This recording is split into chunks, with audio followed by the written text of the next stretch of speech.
Buenos días, un placer estar de nuevo con ustedes en este ciclo lectivo del 2021. Eh, en nombre de toda la cátedra les quiero dar la bienvenida, desearles lo mejor, más allá de la materia, lo mejor en sus vidas, lo mejor bajo estas circunstancias tan adversas. Lo primero, antes que empezar con lo específico de la cátedra, es pedirles que se cuiden. Eh, Siempre estas situaciones tan anómalas sacan dos cosas del ser humano, lo mejor y lo peor. Yo apuesto siempre a lo mejor. Lo peor es desconocer nuestro rol significativo en la sociedad, que cada uno somos miembros y podemos afectar a otros. Eh, que no nos demos cuenta de eso, de la importancia que tiene ser uno y ser para los otros. Eso es, lo peor es ignorar eso. Lo mejor es que toda comunidad tiene herramientas para enfrentar estas situaciones y otras situaciones anómalas. Podemos siempre sacar lo mejor que tenemos de nosotros en cuanto a la compasión, la prevención, el interés hacia la sociedad. Y les cuento cuál es mi perspectiva desde la vida universitaria y científica a la cual me aboco. Es fundamental la pasión, por supuesto que es fundamental. La pasión por el conocimiento, la pasión por la discusión del conocimiento, la generación del conocimiento, la extensión del conocimiento hacia la comunidad. Somos, estamos en una universidad pública. Esa universidad la paga el pueblo. Nos debemos al pueblo. Es una joya que tenemos entre nuestras manos el hecho de poder tener una enseñanza superior de tipo gratuito. Prácticamente no hay países que tengan eso.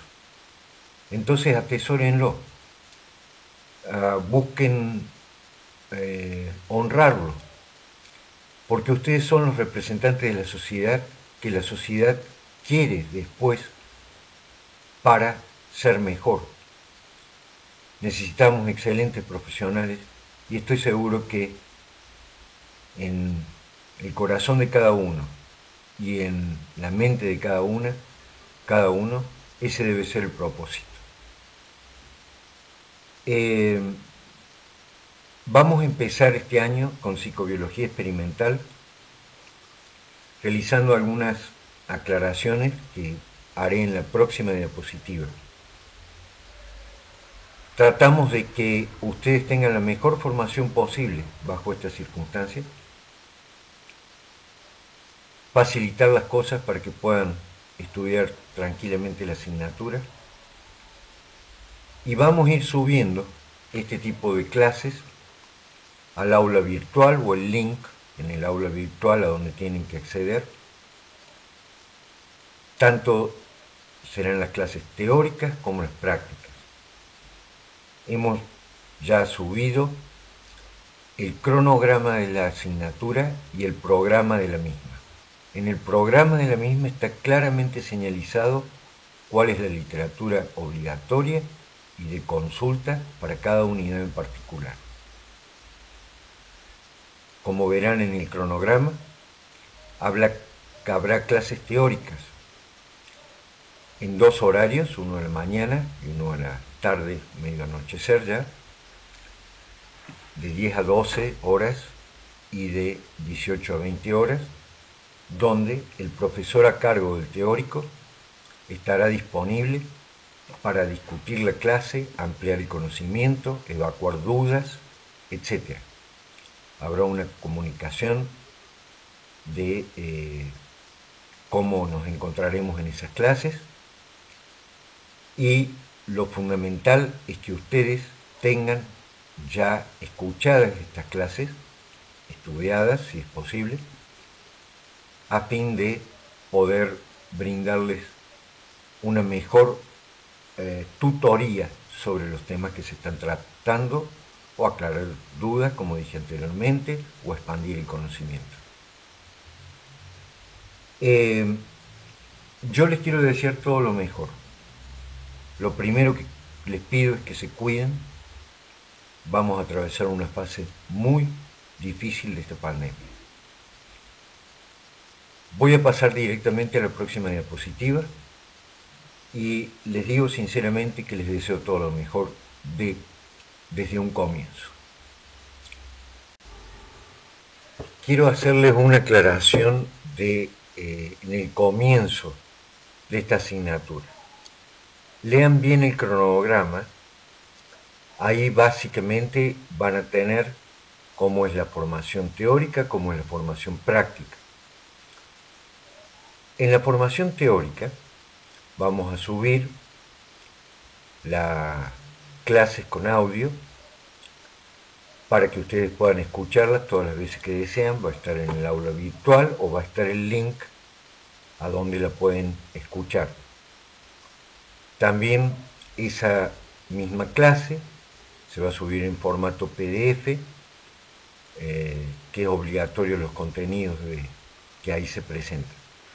Por supuesto que les recomendamos escuchar la clase con el audio para que tengan una mejor concepción y una adecuada información con respecto a lo que se discute en cada clase.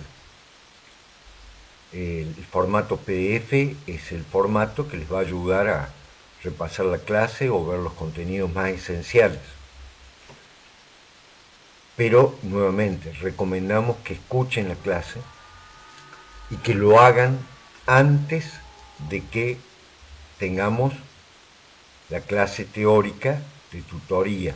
De nuevo, como dice el cronograma, de 10 a 12 horas y 18 a 20 horas, el docente que grabó esta clase estará disponible para juntarse con ustedes, poder discutirlo. Obviamente, la discusión, la ampliación del conocimiento, la evacuación de dudas, se potencia si ustedes han escuchado la clase previamente y han estudiado parte de la bibliografía obligatoria. La bibliografía obligatoria está perfectamente señalizada en el programa de la materia. Pero nuevamente recomendamos fuertemente que escuchen estas clases, tanto teóricas como prácticas, para que puedan sacar el mejor provecho de las mismas. Dicho esto, quiero presentarles el equipo docente de la cátedra. Mi nombre es Juan Carlos Molina, soy el profesor titular de la cátedra. Básicamente soy profesor titular de esta asignatura y soy investigador superior del CONICET. Me dedico a investigación científica, neurocientífica en realidad, de problemáticas del desarrollo y drogas de abuso, especialmente el alcohol. Para mí es un placer presentar a la gente de esta cátedra, primero porque están todos bajo el sistema de concursos, lo cual me parece fundamental para la vida universitaria y la pertinencia de la docencia y de la extensión y de la investigación del conocimiento. Me produce un tremendo placer al saber que esta cátedra cuenta con tanta gente capacitada, tanto en investigación como en docencia, como en extensión del conocimiento. Estas personas son, en calidad de profesor adjunto, el doctor Carlos Arias Gandío, quien tiene una extensa, realmente extensa, capacitación científica y extensionista en distintas temáticas. Temáticas que competen tanto a la psicobiología del desarrollo, a las adicciones, a la epistemología incluso. También tenemos un excelente grupo de profesores asistentes, una gran cantidad de ellos pertenecen al sistema de CONICET, Consejo Nacional de Investigación Científica y Técnica, y tienen una muy adecuada capacitación docente que espero puedan disfrutar durante el curso del año. Los profesores asistentes son la doctora Andrea Godino, la doctora María Carolina Fabio, el doctor Roque Ferrer, el doctor licenciado Luna, la doctora Samantha March y el doctor Sebastián Miranda.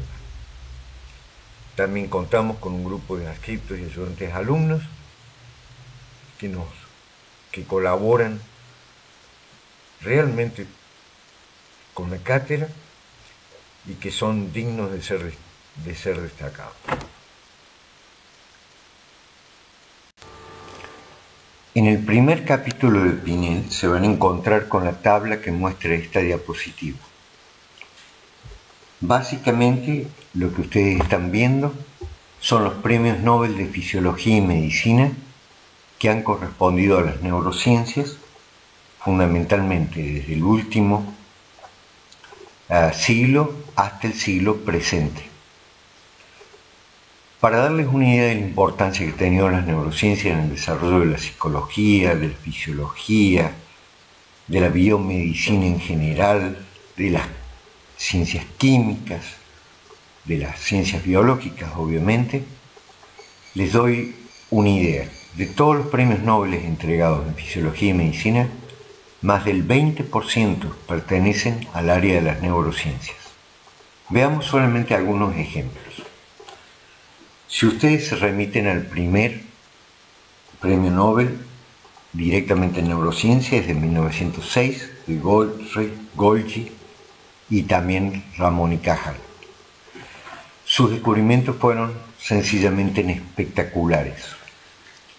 Ramón y Cajal logra definir a la neurona como la unidad funcional y estructural del sistema nervioso central, no como una masa de tejido totalmente indiferenciada, sino con neuronas que lo constituyen. También logra aportar a células que colaboran en el trabajo de las neuronas, que son las neuroglías, y Golgi, con técnicas de tinción, logra identificarlas en el sistema nervioso central. Sin sus descubrimientos, hechos con una microscopía mínima, directamente no podríamos haber abordado hoy la complejidad del sistema central, tanto en su normalidad como en su patología. Segundo ejemplo que quería decirles era, por ejemplo, el que corresponde a 1932, que es Sherrington. Ustedes se preguntan, ¿qué descubrió este hombre? Dice, por las investigaciones sobre la función de las neuronas. En realidad, Sherrington fue el que determinó básicamente los aspectos más esenciales de la respuesta de las neuronas, que las llamó las leyes estáticas y dinámicas de los reflejos.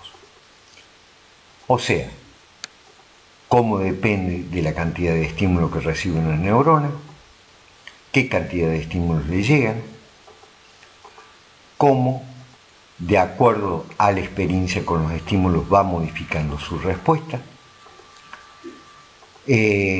Una cantidad de investigaciones que son fundamentales para poder determinar, por ejemplo, un reflejo o una reacción inmediata de un organismo.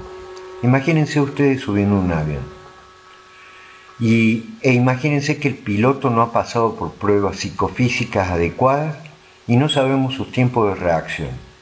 E imagínense que ve algo que viene hacia el avión y reacciona a destiempo. Los tiempos de reacción, que hoy son tan evaluados en tantas tareas, serían imposibles sin las leyes que esta gente logró articular. Tomo otro ejemplo. 1986, Rita Montalcini investigadora italiana brillante, descubre que en el sistema nervioso central hay factores químicos de crecimiento nervioso. Sin su descubrimiento, prácticamente no sabríamos nada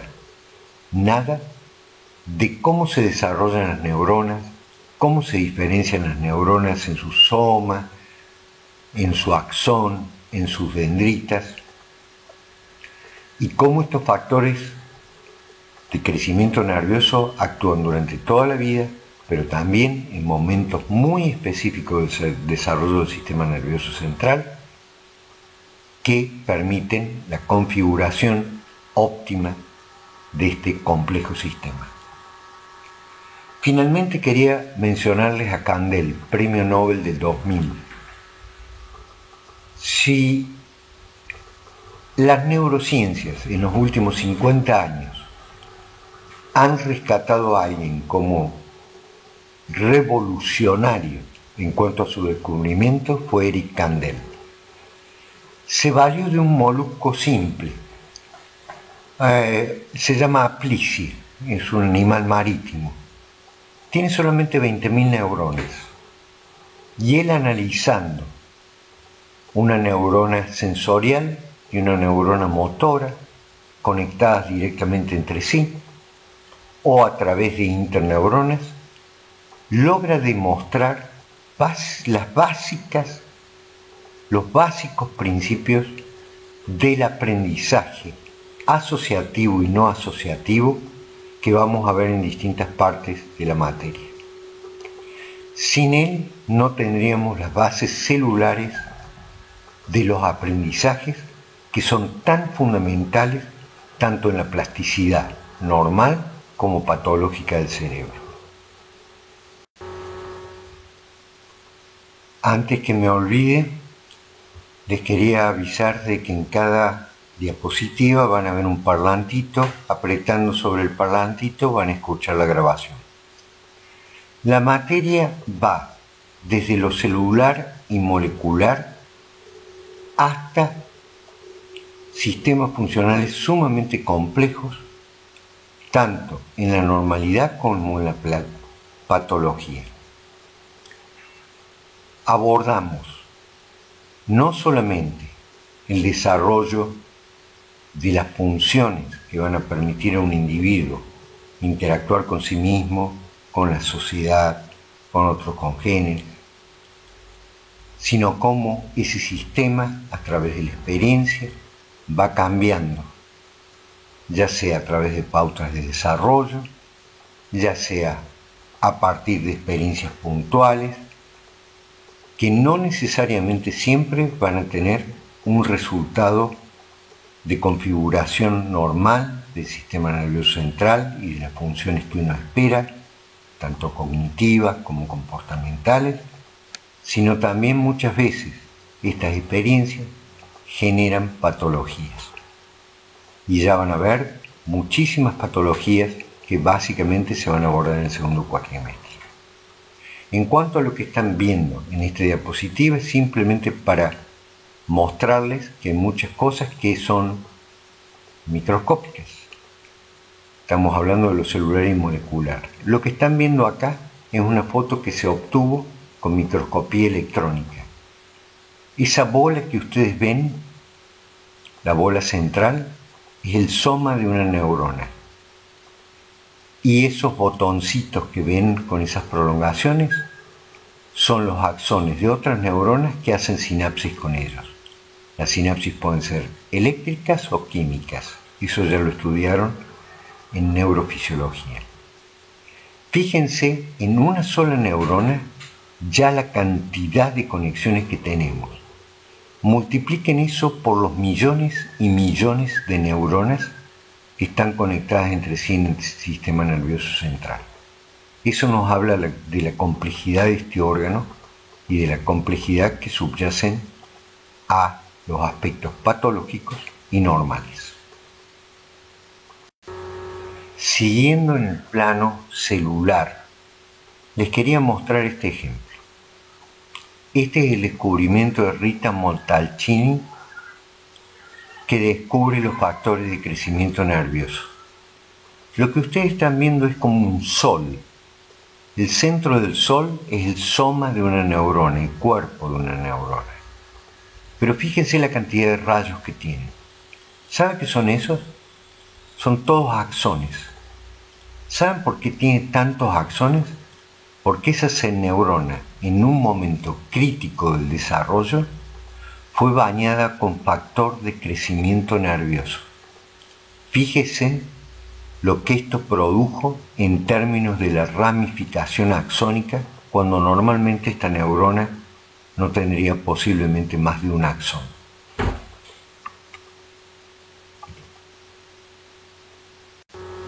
A veces lo que vamos a ver no es lo celular y lo molecular, sino lo que podemos llamar estructural, macro, no micro. Esto es para mostrarles dos ejemplos. Lo que están viendo arriba es la foto de un bebé cuya mamá consumió demasiado alcohol durante el embarazo. Este bebé, desgraciadamente, es discapacitado intelectual y tiene una serie de anomalías faciales que son fácilmente observables incluso al compararse con una ratita en el mismo experimento. La foto de la izquierda de la ratita es una ratita que también fue expuesta a demasiado alcohol durante el embarazo. Como ustedes van a ver, tiene los ojitos pequeños, tiene la frente pequeña, la nariz no está bien formada, el tabique de la nariz, y un pliegue que hay entre la naricita y los labios, que se llama filtrum, es deficiente, no se forma. Estos bebés desgraciadamente no se recuperan del todo, algunas funciones sí se pueden recuperar. La ratita que está en el cuadro de la derecha es una ratita normal.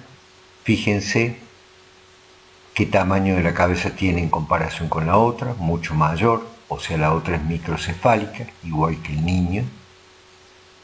Fíjense que el pliegue de los labios, entre la nariz y los labios, se ha formado bien, en la expuesta al alcohol no se ha formado.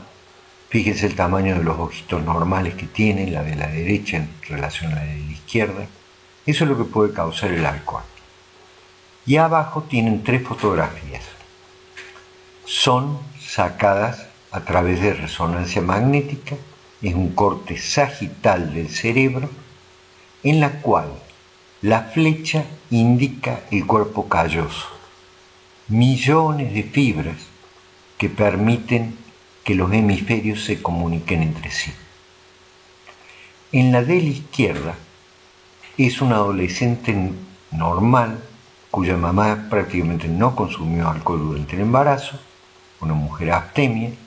Fíjense el tamaño, el ancho, el largo y el ancho que tiene el cuerpo calloso.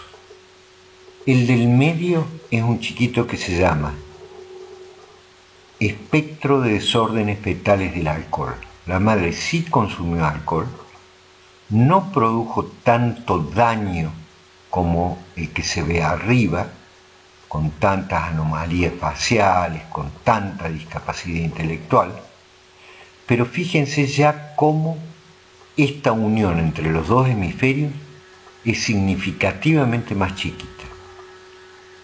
La tercera fotografía de esta resonancia, lo que están viendo es un niño expuesto a altísimas cantidades de alcohol durante el embarazo. Fíjense la flecha blanca, lo que indica prácticamente no existe el cuerpo calloso. Es como como 2 hemisferios que están escindidos, separados entre sí. Eso también lo vamos a ver, y esto es de una perspectiva, por supuesto, estructural. Ya les adjunté un escrito mío, una conferencia mía en YouTube, en realidad, que explica todo este síndrome. Dura 1 hora y media y van a comprender todos los efectos de una droga sobre el desarrollo. Se los adjunté porque es una bibliografía audiovisual, obviamente, que que les va a ayudar a comprender cómo se puede alterar un organismo a través de un agente externo.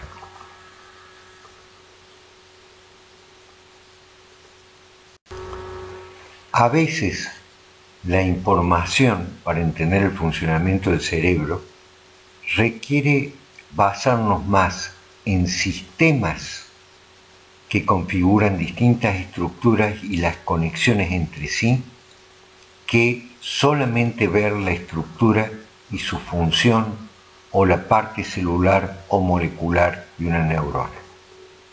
Lo que ustedes están viendo acá es un desarrollo a partir de la resonancia magnética que, en lugar de mostrarle núcleos cerebrales, lo que le muestra son sistemas de fibras que existen en el cerebro con distintos neurotransmisores que van interconectando el cerebro en su globalidad.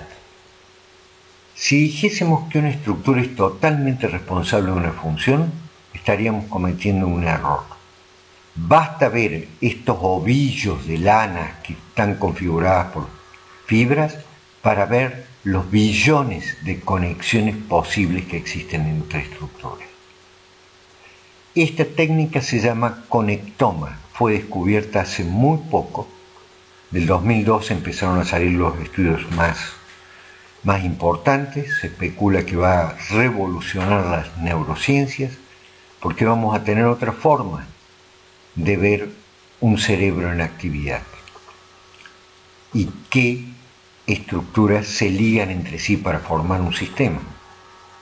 Si esto no fuese posible, por ejemplo en el caso de la drogadicción que van a ver en el segundo cuatrimestre, jamás se hubiera identificado, a pesar de que se hizo sin esta técnica, sistemas que regulan la drogadicción, que regulan la tolerancia, que regulan el impulso a buscar la droga, que regulan la abstinencia. No lo podríamos haber entendido nunca, y hoy los avances son inconmensurables en ese campo. Lo que yo les estoy mostrando técnicamente se llama conectoma, rara vez sale en los libros, es bastante reciente. 2012 empezaron a aparecer los mejores artículos. En el cuadrado de la derecha inferior les recomiendo que vean un video en YouTube donde van a entender mejor lo que es un conectoma. La psicobiología experimental se nutre de muchísimas disciplinas para poder entender el comportamiento normal y patológico. La neuroanatomía, la neurofisiología, la psicofisiología, la etología, todo eso está claramente explicado en la bibliografía obligatoria que va a figurar al final de esta presentación. En este caso les estoy mostrando que a veces el abordaje que hacemos son desde complejos sistemas de funciones. La fotografía que están viendo a la izquierda es Konrad Lorenz, también premio Nobel de Fisiología, que descubrió la impronta, imprinting o troquelado. ¿Qué quiere decir?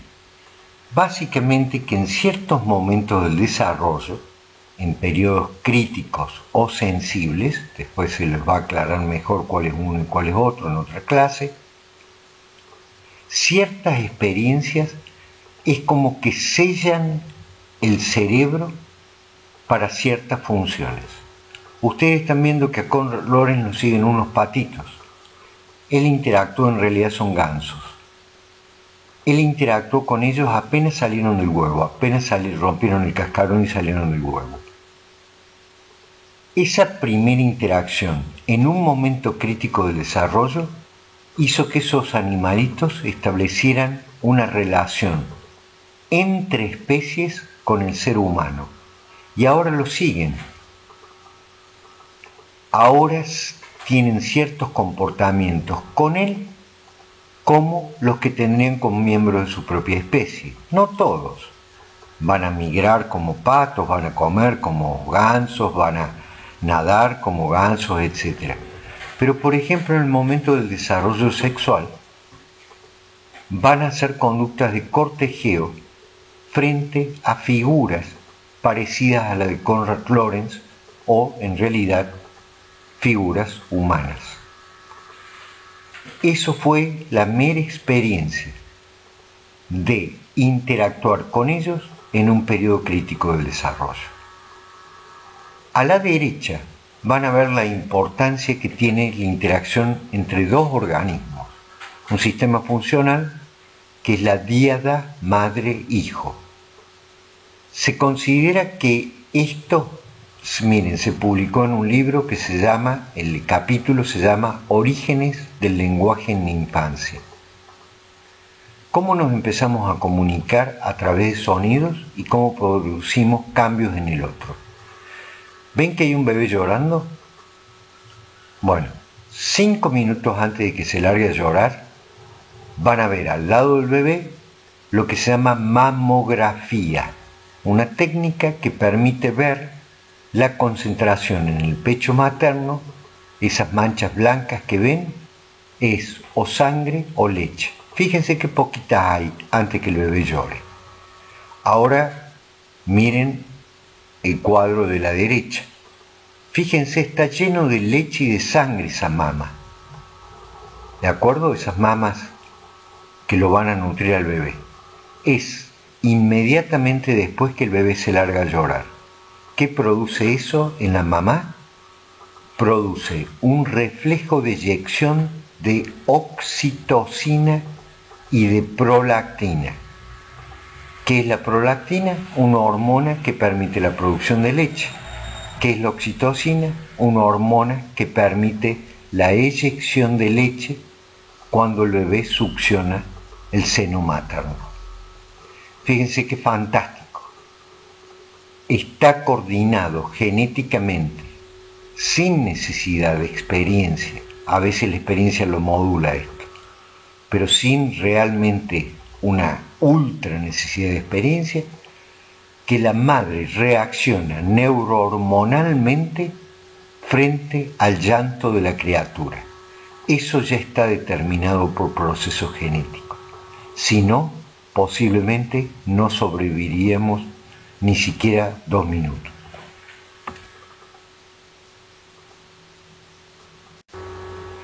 En esta y en las próximas 2 diapositivas les quiero mostrar un ejemplo que seguramente no van a encontrar en libros en español,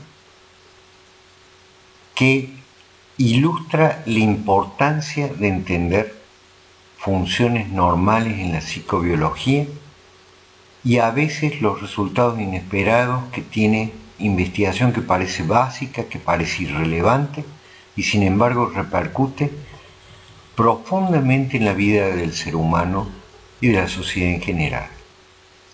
Lo que están viendo en esta primera diapositiva es un experimento muy viejo. Se publicó en 1968. A la izquierda tienen una preparación de ratitas de distinta edad que están colgadas como una monturita y como verán tienen atado un alambrito a la pata delantera izquierda. El aparato les da como una descarga estática. ¿Vieron cuando van a abrir el auto que le da a veces una descarga estática? ¿Qué hace el animal? Y retrae la pata, saca la pata. Bueno, aún dentro de ese reflejo tan sencillo hay un sistema de aprendizaje. El animal se va habituando, se demuestra que se va habituando. Habituando es un proceso de aprendizaje no asociativo. Es básicamente a través de la experiencia, con la repetición de un estímulo, de ir dando menos respuesta ya que el estímulo es irrelevante. Les voy a dar después un ejemplo más acabado de esto. En este caso, en las curvas de la derecha, ven ratitas de 3 días de edad, de 6 días de edad, de 10 días de edad y de 15 días de edad.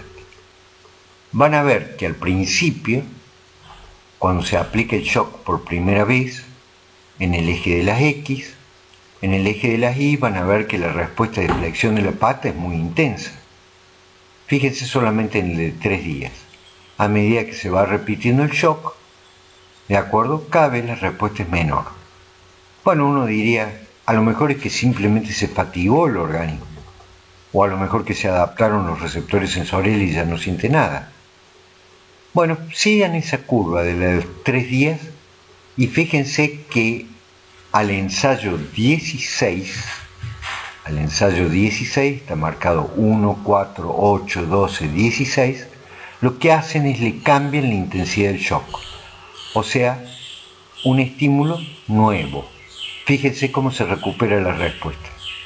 Si hubiera fatiga motora o hubiera adaptación del receptor, del dolor, no podría ocurrir esto. Y luego, fíjense cómo la curva rápidamente se habitúa de nuevo. Esto ocurre en todas las edades. Ocurre prácticamente desde el comienzo de la vida fetal, que empieza a ocurrir muy temprano.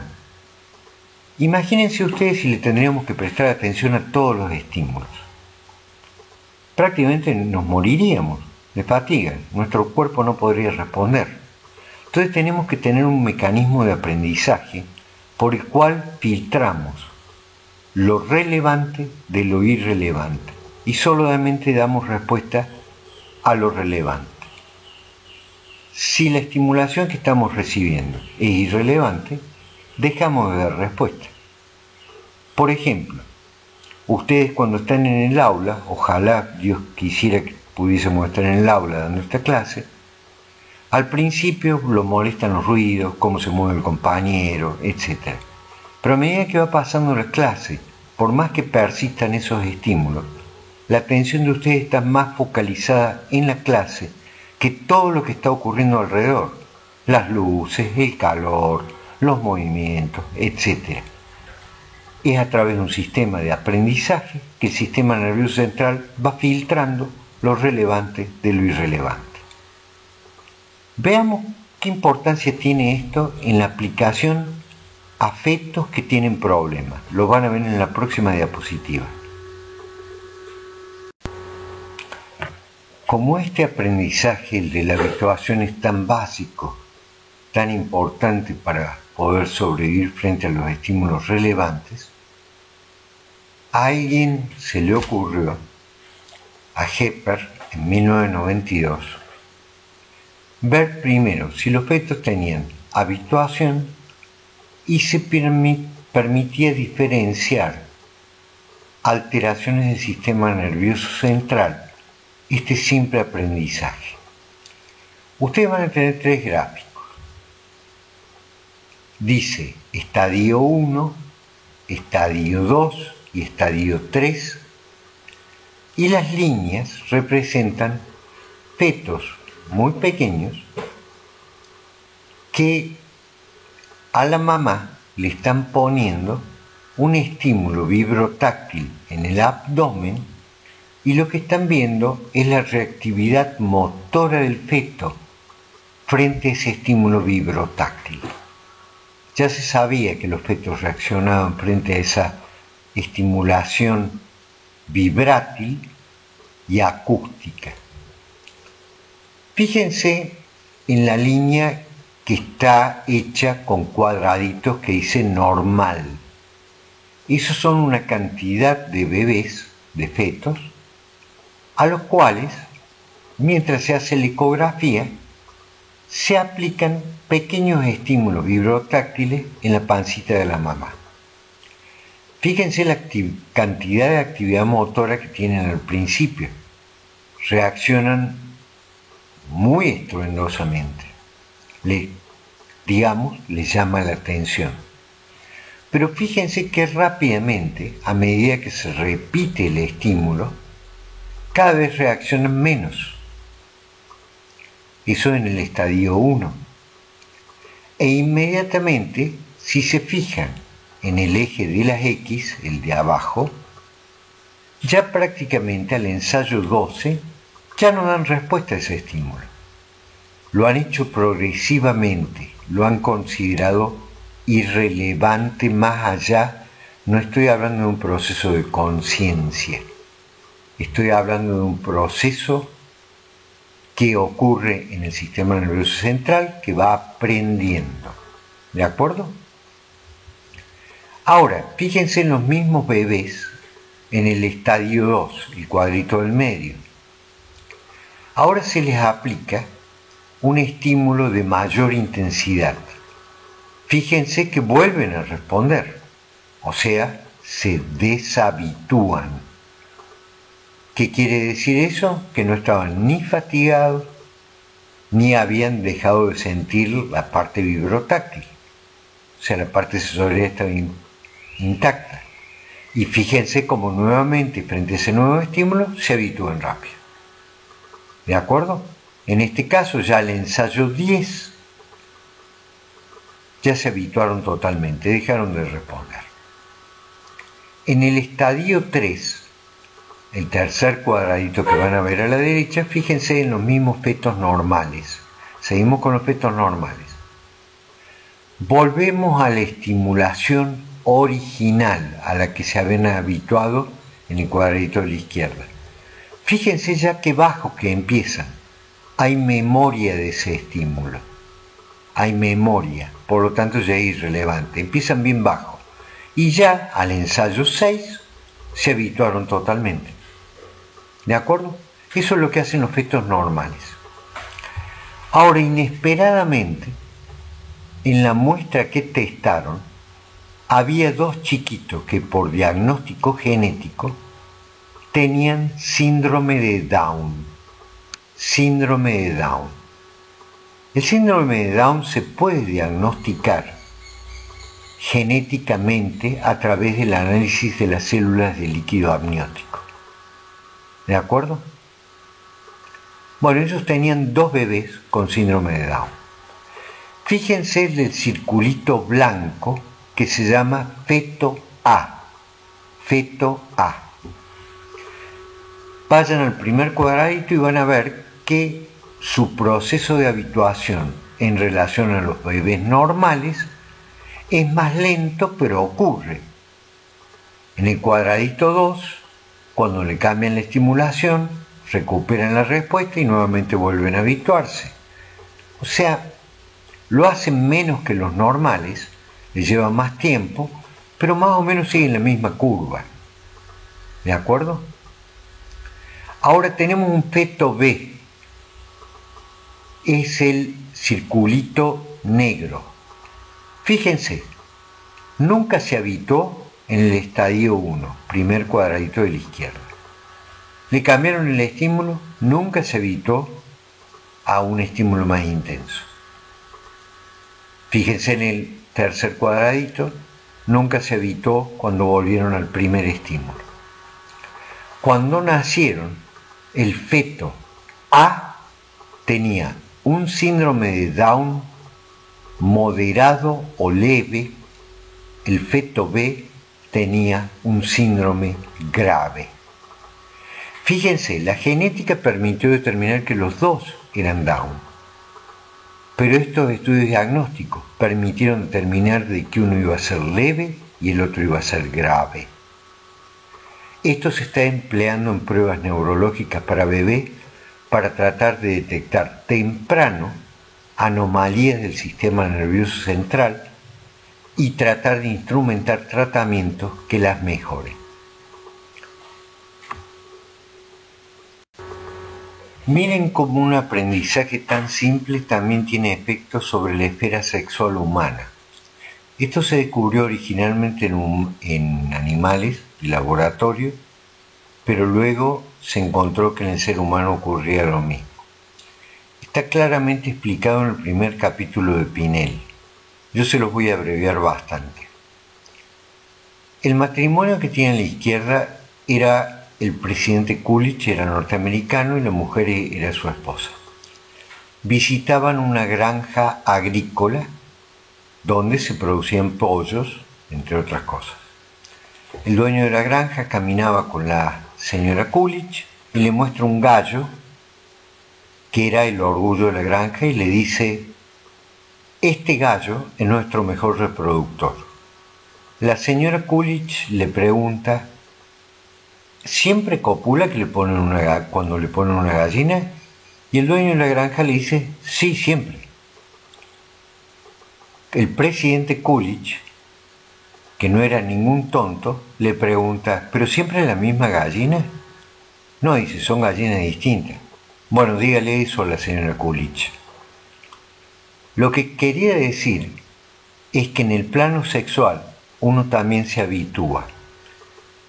El gráfico que ustedes tienen está bien explicado en el Pinel y es la habituación, en este caso de una hembra, cuando va copulando con un macho distinto a el mismo macho. El macho distinto se ve en las barras de la izquierda, macho 3 en relación al macho 1 y 2, y el macho igual se ve en la barra de la derecha, macho 1 la primera vez con respecto a macho 2 la segunda vez. En la sexología humana también tenemos ese fenómeno, habituación sexual. Por eso muchas veces, cuando no hay daños físicos, cuando no hay alteraciones fisiológicas, la recomendación del sexólogo especialista es que la pareja pruebe nuevas posiciones, pruebe distraerse, hacer otras cosas, hacerlo en otros lugares, tener relación sexual que deshabitúe, porque si no, el acto sexual también se va habituando, la motivación hacia el acto sexual va decayendo. Fíjense, empezamos con ratitas, mostramos el efecto sobre el diagnóstico de efectos anormales y fíjense cómo un proceso tan simple como la habituación también afecta a la conducta sexual humana. Estos dos ejemplos que presento acá ilustran cómo nos podemos valer de distintas técnicas altamente complejas.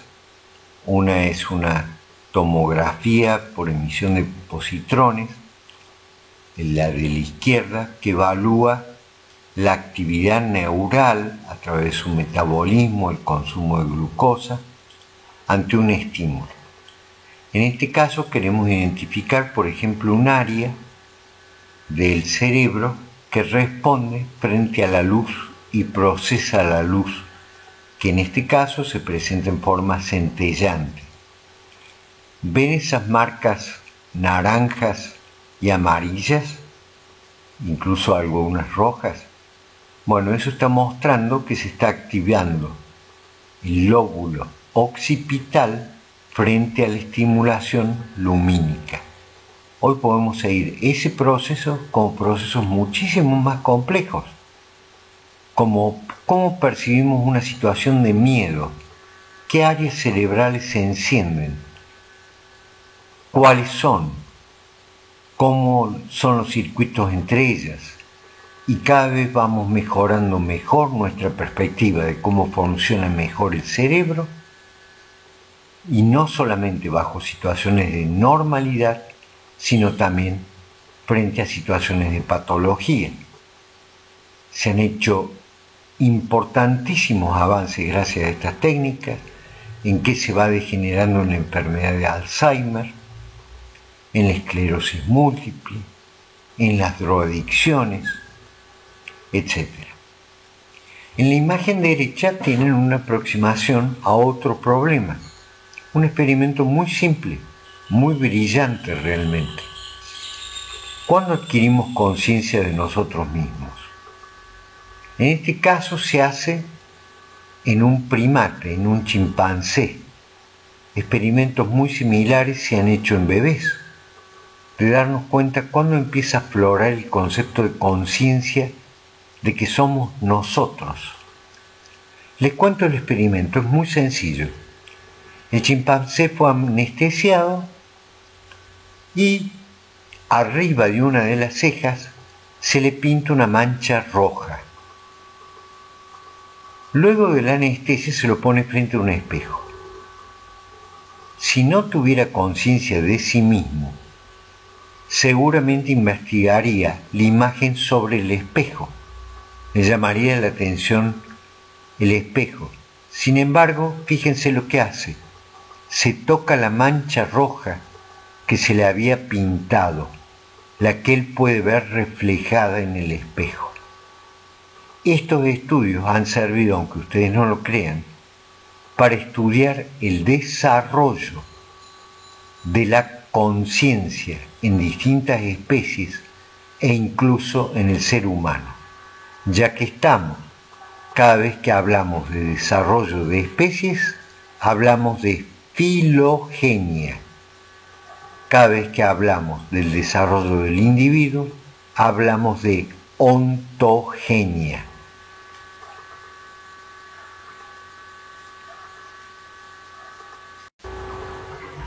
Incluyo esta diapositiva por una simple razón.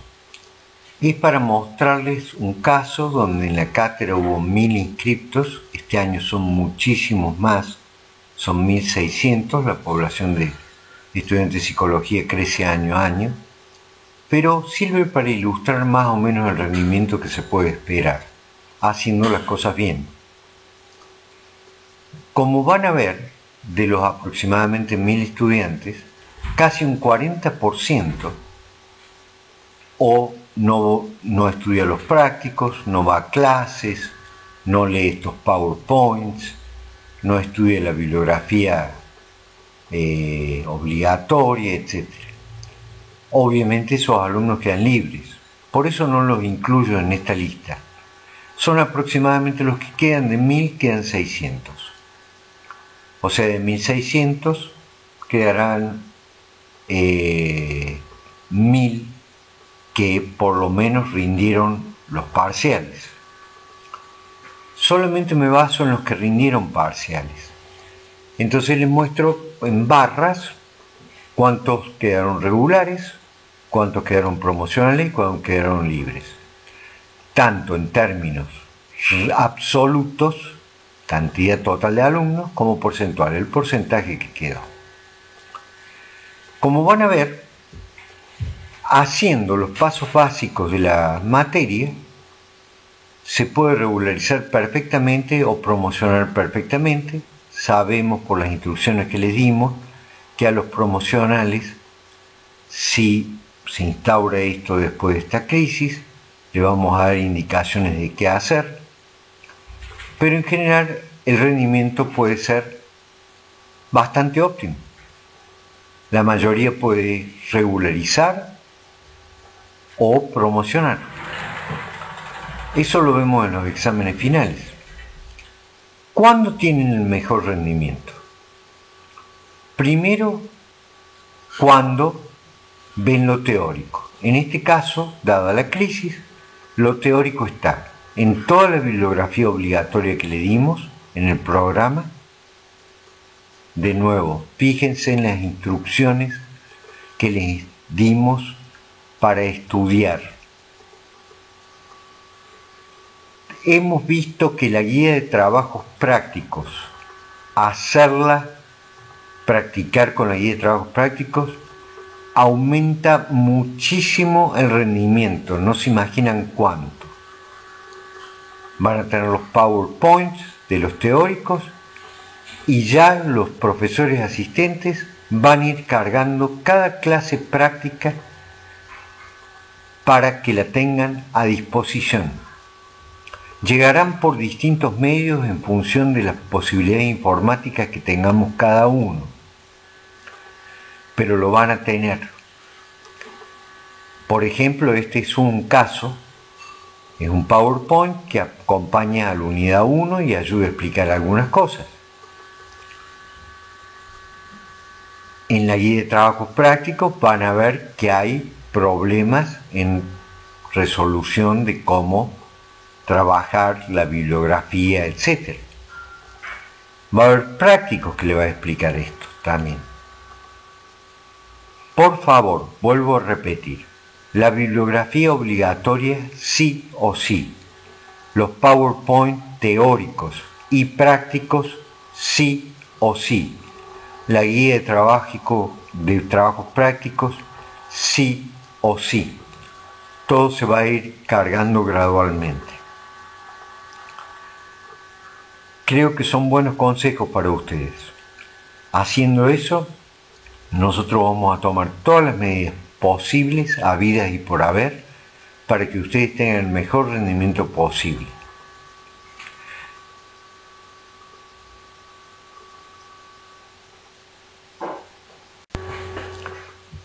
Esta diapositiva no es específica a la materia, pero sí marca parte de la filosofía de nuestra asignatura.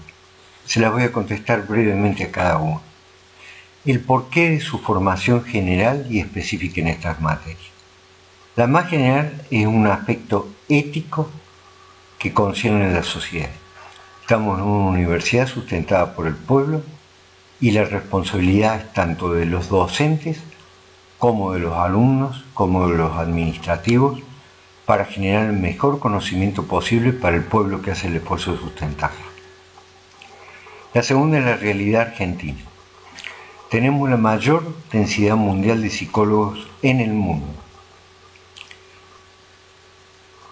Eso va junto a la tercera. Esa mayor densidad no implica diversificación real de nuestra profesión, de nuestros alcances, de nuestra posibilidad de ayuda. Hay una hiperconcentración en el área clínica urbana, casi 92% de los psicólogos argentinos trabajan en las grandes ciudades, Buenos Aires, conurbano, Rosario, Córdoba, Santa Fe, Tucumán. Prácticamente no le proveemos nada al área rural argentina o a los lugares pequeños, las ciudades pequeñas. Para colmo, lo hacemos sin diversificación conceptual. Casi todo está homogeneizado a través de un par de teorías. Esto no es en contra de las teorías que estoy hablando. Cada una tiene su mérito. El problema es que todo el mundo hace lo mismo con la misma concepción. Y el avance de la ciencia es constante. Nos obliga a retrotraernos, a modificar, a avanzar en el conocimiento. Tenemos que ser conscientes en eso. En las neurociencias el avance tiene que ser día a día y eso es lo que vamos a procurar brindarles. Otra realidad argentina es la ausencia de investigación original en las áreas de inserción profesional. No se puede ejercer profesionalmente si no se promueve la investigación adecuada en cada área. La cátedra adhiere al concepto que la Universidad Nacional cumple con un trípode fundamental: educar para la población, investigar para generar nuevos contenidos para la humanidad y extender básicamente el contenido de la nueva información para que a las comunidades les sea de utilidad. La próxima observación es la realidad latinoamericana. Vamos avanzando hacia la homologación de títulos y conocimiento que podemos compartir entre nuestros países. Por lo tanto, Argentina tiene que ser, junto con los demás países, un modelo de excelencia en el conocimiento para también fijar parámetros que puedan homologar títulos de la máxima excelencia en Latinoamérica. La realidad internacional marca, y eso es típico en el área de las neurociencias, que ya el trabajo individual es sumamente limitado. Hoy la interdisciplina, las interacciones entre distintas profesiones, entre distintos conocimientos, son absolutamente necesarias y requieren tanto estar formado conceptualmente como metodológicamente y técnicamente.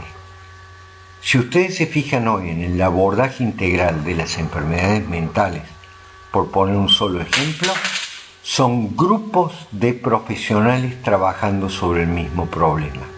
Podemos mencionar al psicólogo que hace su parte específica, al psiquiatra cuando corresponda, al asistente social, a la persona que hace la rehabilitación física si es necesaria, a los investigadores que guían al conocimiento, etc. Me gusta sustentar lo que digo a través de estadísticas relativamente confiables. A pesar de que esta es vieja, los nuevos números siguen mostrando las realidades que acá se identifican. El primer trabajo que les muestro es de Ardila del 2004 y el que está indentado, y las cifras que están indentadas, es de Alfonso del 2008. Lo que van a poder ver es que la Argentina, en relación a Latinoamérica, es el país que más psicólogos tiene por habitante en toda en Sudamérica y Centroamérica. Ocupamos el primer lugar en densidad en el mundo, seguidos por Dinamarca. 8,4% del total de psicólogos está en Córdoba, la mayoría está en Buenos Aires. Tenemos un psicólogo, 103 o 145 psicólogos, dependiendo del estudio, cada 100.000 habitantes. Los habitantes por psicólogos, 974, 690. Compárenlo con las otras cifras de los otros países que son los que más psicólogos tienen en Centro y Sudamérica. Bueno, estas cifras a nivel internacional, a mi criterio, son aberrantes. ¿Saben por qué? No por la cantidad, sino porque no nos hemos diversificado.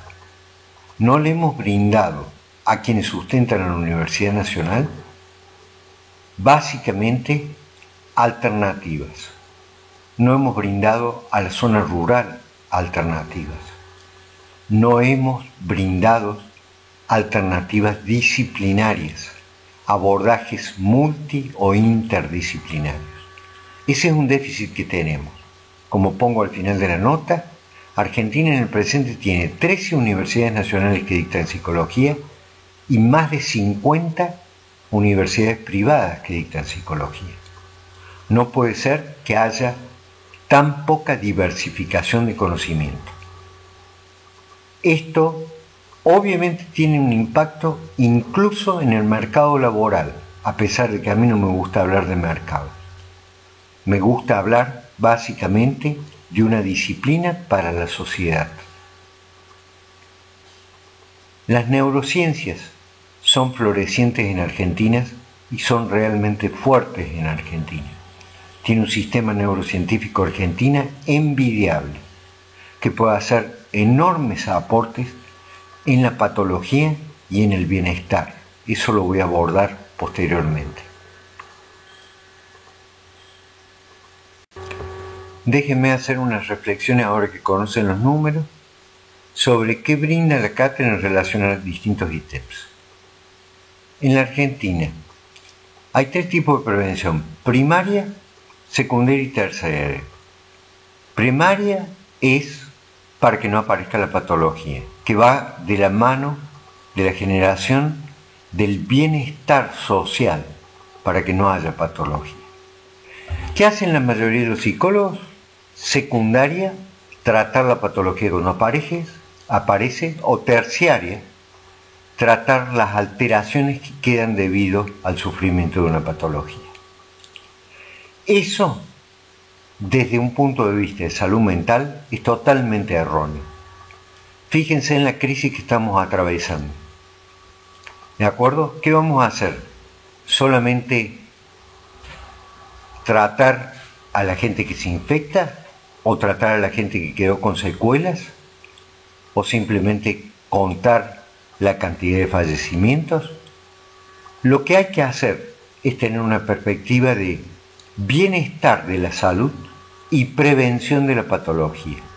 En ese sentido, la Carta de Apóstol aporta muchísimo, porque les enseña cómo se desarrolla el individuo, cómo adquiere comportamientos, cogniciones, funciones normales que luego lo ayudan a sobrevivir en el mundo, pero no a sobrevivir simplemente viviendo, sino viviendo mejor y no sufriendo patologías.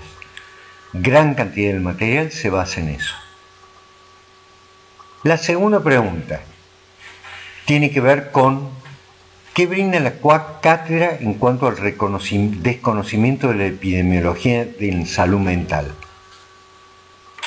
Básicamente, Argentina es pobrísima epidemiológicamente hablando. Si no, mírenlo en esta crisis, las dificultades de organización. No estoy culpando a un gobierno en particular.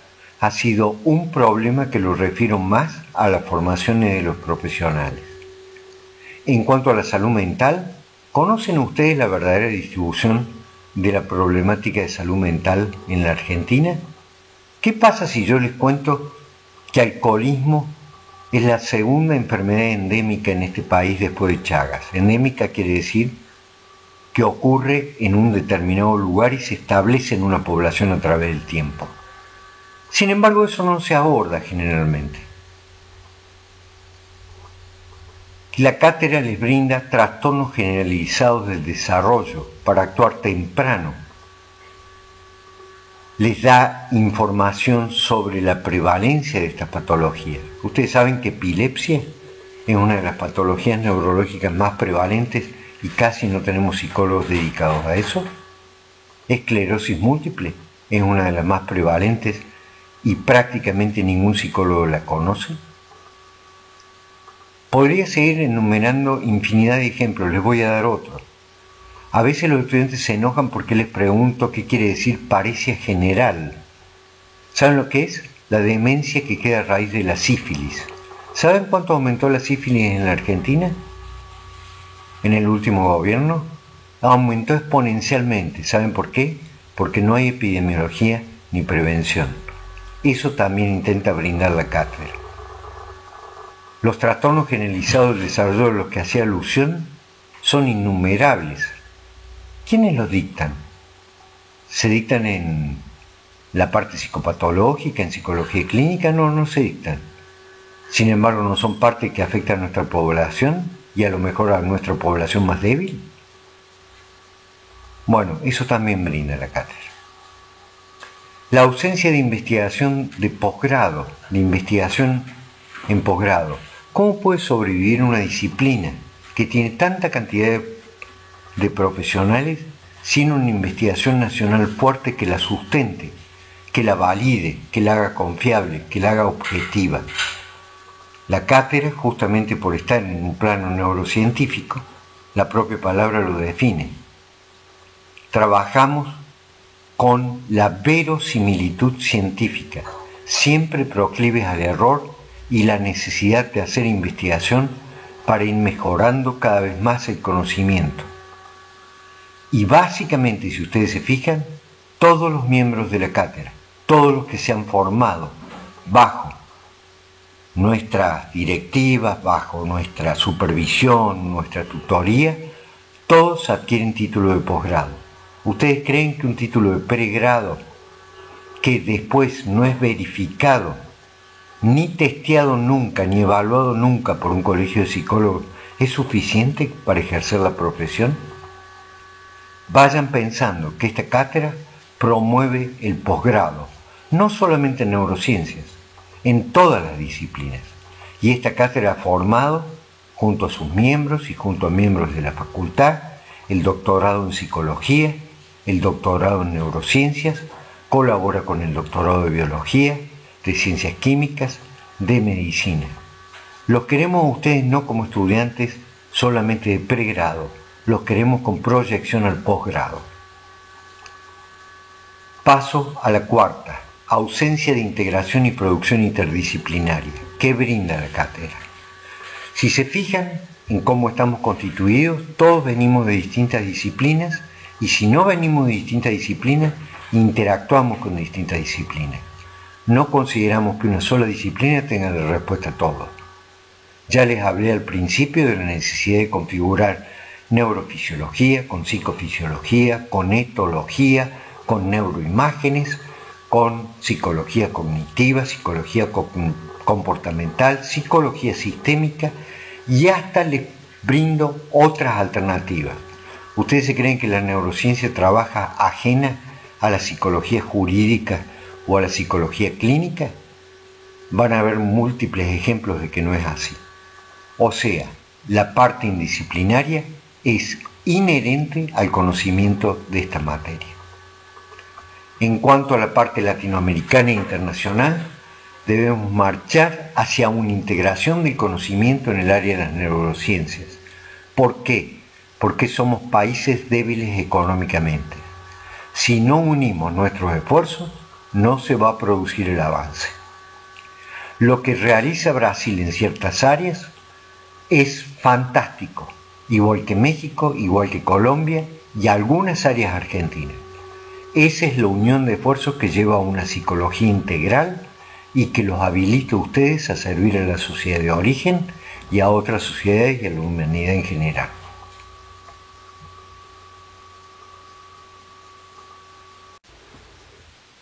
En esta última diapositiva les quería hacer algunas aclaraciones. Nuevamente les repito, en el programa está perfectamente detallado la bibliografía obligatoria y la bibliografía de consulta. Esto que le ponemos al final de la clase es parte de la bibliografía obligatoria porque este tema corresponde a la unidad 1, que es mucho más amplio y va a ser abordado en clases teóricas y prácticas. Sin embargo, acá les señalo lo básico que hay que estudiar para acompañar esta clase en particular, no toda la unidad 1. Les repito, la unidad 1 tiene mucho más temáticas y toda la bibliografía, como dice en esta diapositiva, están en el programa de la asignatura. Volvemos a insistir sobre la importancia que tiene que ustedes escuchen las clases, de tal manera que tengan un mejor conocimiento, con mayor profundidad, vean mejor los ejemplos, pero también la cátedra les va a proveer una ficha de cátedra en formato PDF, que es material obligatorio fundamentalmente por los conceptos que ahí se abordan. Eso va a acompañar a cada clase teórica y a cada clase práctica. No me queda mucho más para decir, simplemente reitero porque es necesario hacerlo, sobre la importancia que se cuiden ustedes y cuiden a otros. De eso se trata la vida, de tratar de dar y no tanto de recibir. Creo que en el dar está el secreto de todo.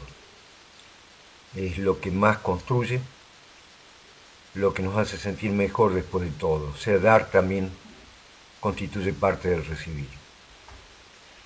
Por favor, cuídense muchísimo y ayúdennos a hacer de este ciclo académico algo constructivo, algo que mejore nuestro conocimiento, que nos permita abordar temáticas que no se abordan en otras instancias, que estimulen nuestra motivación por conocer, por dudar,